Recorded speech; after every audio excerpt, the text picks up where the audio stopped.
2-year-old Alex Connerty is 1 in 3 million, as he is a primordial dwarf. We're talking about children who are going to be very small, much smaller than the dwarfism that people might think of. Unlike other forms of dwarfism, Alex's body will stay in proportion. He will always be a unique little man, never growing past 3 foot tall. But with this rare form of restricted growth comes restricted life expectancy. There's a risk of death, of him suffering an aneurysm. I wouldn't like to wake up one day and find that there was nothing there. And that suddenly he'd gone during the night because an aneurysm had got him. Leave it on the hangers if you want, Jess. In a race against time, to find out if their son has a potentially fatal brain aneurysm, the Connerty family embarks on an extraordinary journey to America. Here, Alex's parents will have to risk his life in a bid to save his life. Come on, you're not quick enough. What will the future hold for the tiniest boy in Britain?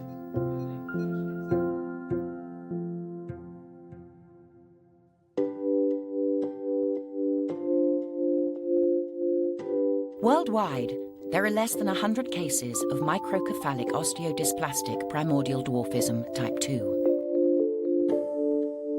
But what makes children born with this condition so extraordinary is that their bodies are proportional but tiny. Alex Connerty is thought to be the tiniest primordial dwarf in Britain. My son doesn't believe in doing things in halves. No, he's only decided that he wanted the rarest form of dwarfism. It's not normal dwarfism. It's very, very small dwarfism. Alex is less than 30 inches tall and weighs the equivalent of 6 bags of sugar. His friend Patrick is also 2. But unlike Patrick, Alex wears clothes made for a 6-month-old baby. This cap is for a 9-month-old. Alex lives in Liverpool with Dad John, Mum Sue, and her 2 children from a previous marriage. Mike is 12 and Jess is 9, and they were both of normal birth weight. But when Sue was pregnant with Alex, routine scans uncovered that he was much smaller than a normal baby. It was alive. It didn't matter if it was small at that time. I was only small. Didn't think nothing of it, really, did you? Didn't. At 32 weeks, Alex was delivered by emergency caesarean, as doctors were worried he would not survive in the womb. The doctor who delivered him said, "Wow, he's small." And I still didn't think of anything, to be honest, at the time. Alex was rushed to the neonatal special care unit. When Sue and John saw him in his incubator, they were shocked. He weren't big. He weren't normal size. He was small. Damn, he was small. His entire hand smaller than my thumbnail. It scared me, to be honest, when I seen him the first time. I looked at him, and with having 2 other children, I knew he looked different. Just thought, well, maybe it's because he's premature. But again, when you look around at the children that's in the neonatal, you think he's not got the same features as them. He looks really different. After 6 months of genetic tests, the Connertys were told what was wrong with Alex. She said, "Oh, your son's got microcephalic osteodysplastic primordial dwarfism."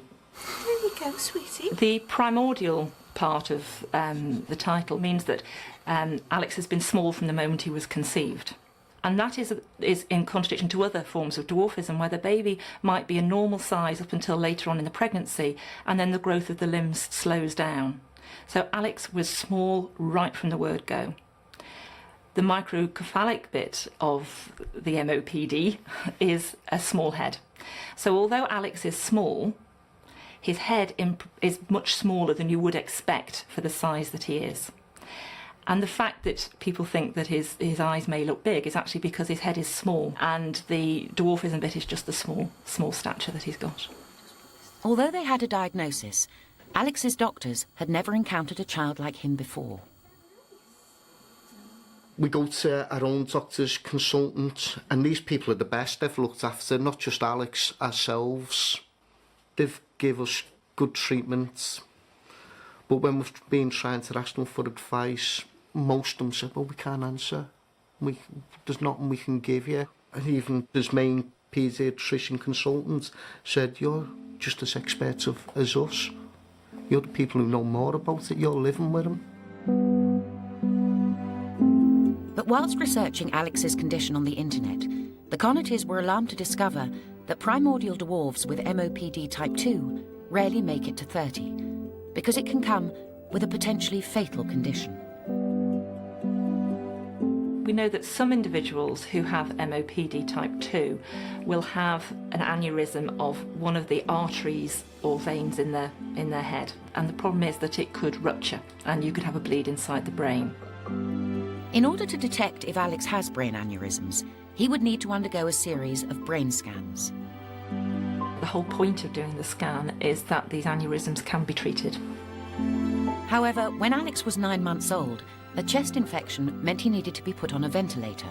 But when he was sedated by general anaesthetic, he almost died. I went into the theatre with him.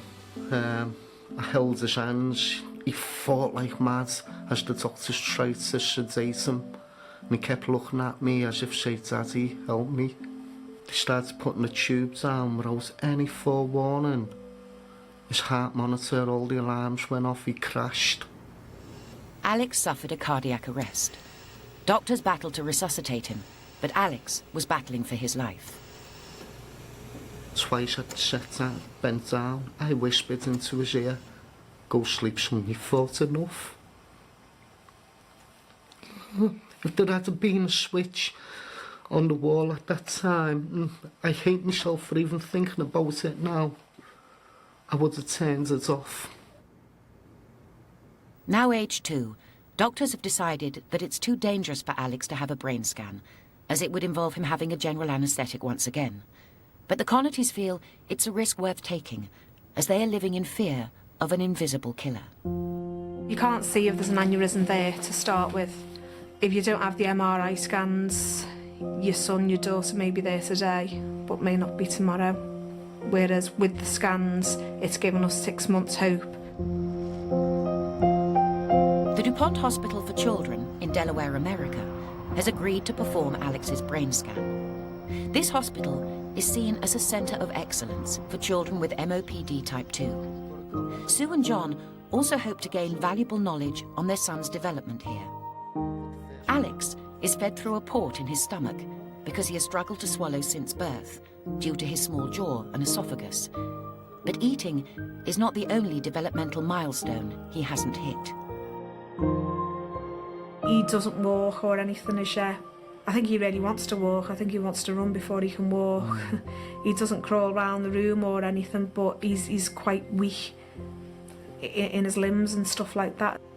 Alex's parents are taking him to America, where he'll attend the Little People of America convention, as well as having tests that may literally save his life.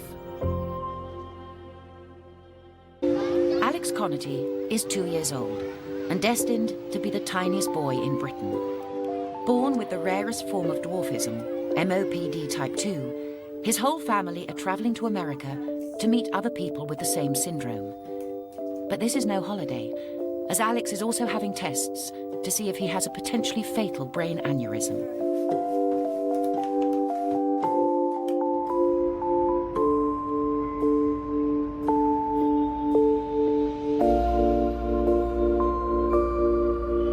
The Connerty family arrives in Seattle, the venue of the Little People of America convention. Approximately 2,500 people attend this 2-week convention, with roughly half of the people present being of restricted stature.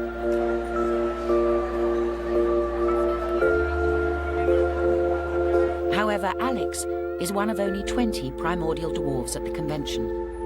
And for Dad John, it's a learning curve to meet other children and their parents with the same condition as his son. He's so cute. How old is Alex? He's 2. He's 2? Yeah. She's 6. Hello, beautiful. How is she health-wise? She's doing really good. She eats well. She hasn't gotten sick within about 9 months. It's good. But really When we go to Delaware, Alex is going to have the MRA to see if there's anything there, and we're just fingers crossed. She had a MRI and MRI to check for aneurysm. Everything okay? Everything went well. It's just a sinus infection. And as they have the rarest form of dwarfism, they attract a lot of attention from the other little people. Primordial dwarfs are little people. Even the achondroplasia dwarfs who come up to us, they explain, oh, Alex is a little person. It brings it home to you. That's not Alex. That's Alex? Hi, Alex. Say, hello, Michelle. Huh? Hi, Alex. Say, yeah. You are just absolutely doll. I was just so interested in whether they're walking, whether they're talking, and that them themselves have got a form of dwarfism. Hi. Can he walk? He can't. Alex is 2, Trinity 6. How old are you, George? I'm 13. 13. And you're 13? Yeah. Wow. Where are you from? What part of the California. Oh, the best part of the USA. Where are you from? We're from England, a place called Liverpool.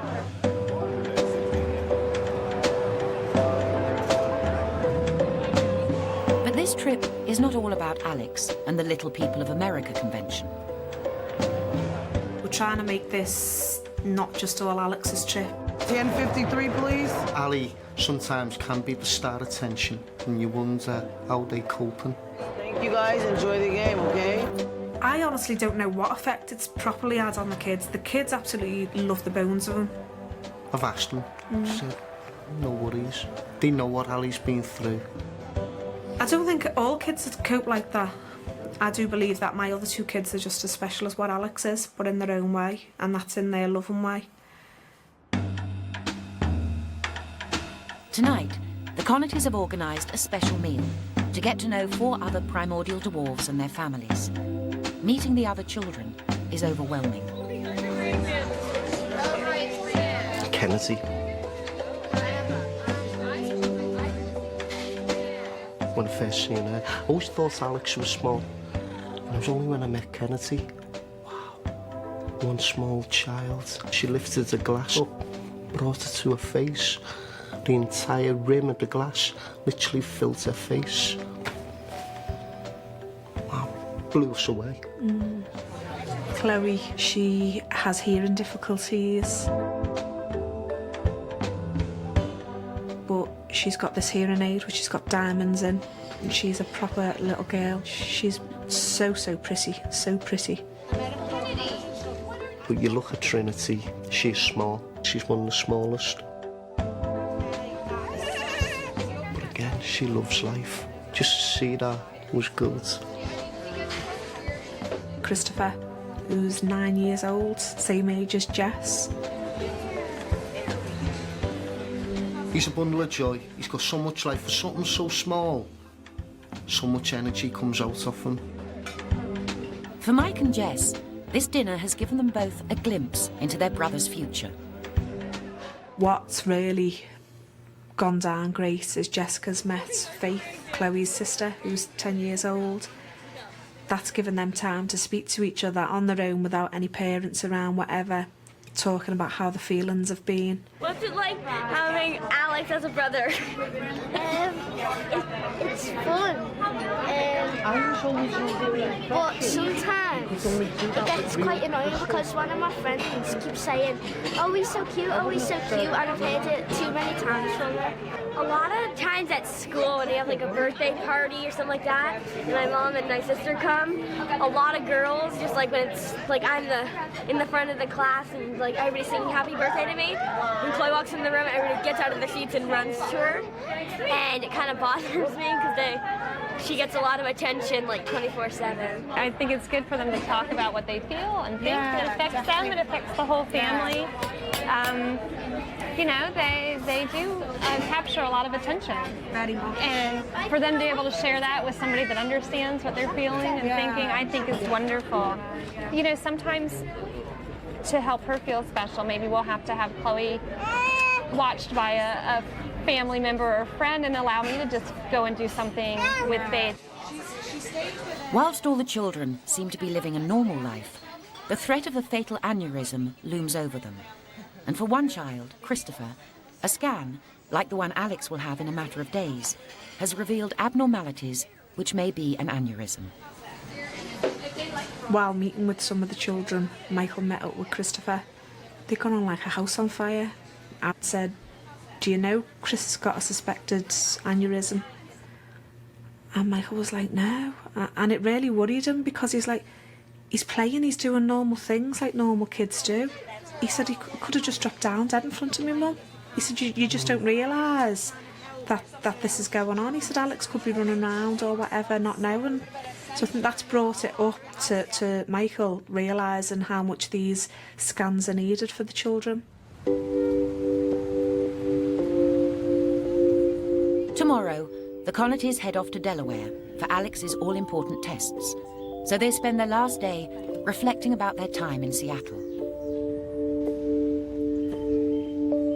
For Mike and Jess to see these kids who are not 2 years old like Alex, but they're just doing ordinary things that ordinary kids do.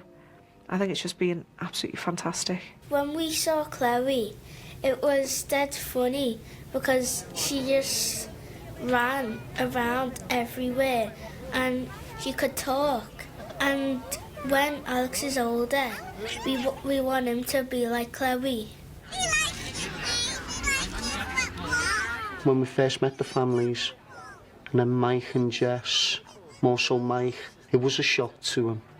It took his breath away. He looked flabbergasted, didn't he? Mm. When you look at Ali, it doesn't seem like he's going to grow up to be that small, because you only see him as a 2-year-old kid. But then you see all the other dwarfs, and they're only about the size of my knee. And just came as a big shock to me. Wilmington in Delaware is the location of the DuPont Hospital for Children. It's here that Alex will undergo 4 days of tests, which will look at his development and examine his brain for aneurysms.